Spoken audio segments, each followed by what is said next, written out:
જય માતાજી. વિચારો, એક એવો રાક્ષસ જેને કોઈ દેવ પણ હરાવી ન શકે. મહિષાસુરને બ્રહ્માજીનું વરદાન હતું, એને કોઈ મારી ન શકે. અને પછી એણે ત્રણેય લોકમાં આતંક મચાવી દીધો. મોટા મોટા દેવતાઓ પણ હારી ગયા. આશા લગભગ ખતમ જ હતી. પણ પછી બધા દેવતાઓની શક્તિઓ એકસાથે મળીને એક થઈ. અને એ દિવ્ય પ્રકાશમાંથી પ્રગટ થયા મા દુર્ગા. દેવોએ પોતાના સૌથી શક્તિશાળી શસ્ત્રો માતાને અર્પણ કર્યા. પછી શરૂ થયું એક ભીષણ યુદ્ધ, જે ચાલ્યું પૂરા 9 દિવસ રાત.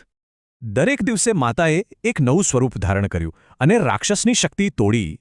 આખરે 10મા દિવસે મહિષાસુરનો વધ થયો અને બુરાઈનો અંત આવ્યો. અધર્મ પર ધર્મના આ જ વિજયને આપણે નવરાત્રિ તરીકે ઉજવીએ છીએ. આ 9 રાત શક્તિની ઉપાસના છે, જે બધી બુરાઈનો નાશ કરે છે. આ ફક્ત એક કથા નથી, પણ આપણી અંદર રહેલી શક્તિની યાદ અપાવે છે. જો આ કથા ગમી હોય તો લાઇક, શેર અને સબસ્ક્રાઇબ જરૂર કરજો. જય માતાજી.